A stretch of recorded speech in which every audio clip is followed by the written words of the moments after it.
LJ Reyes ayaw maikumpara kay Marian Rivera pagdating sa pagiging cover girl para sa isang men's magazine. Friends kasi kami ni Yan Yan, kaya we're happy for each other. Pero wag natin i-compare yung Marian Rivera at LJ Reyes. So, di ba?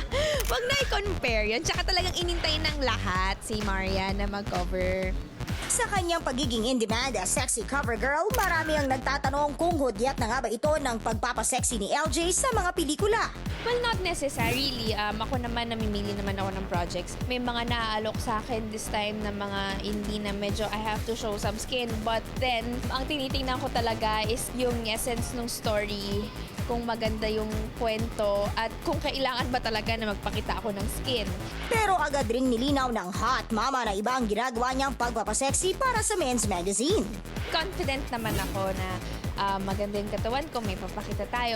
At ang sa akin naman, hindi naman dapat may ipakita kang skin. For me, it's the photo. Kung sexy ba yung photo, hindi yung kung sexy ba yung katawan mo, kung may nakita ba, yun.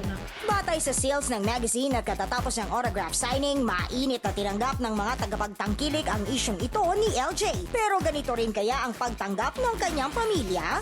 Okay naman sa kanila. Nung nakita ng mami ko, nagandahan siya sa pictures. Yung daddy ko hindi pa nakakausap, pero okay lang yun.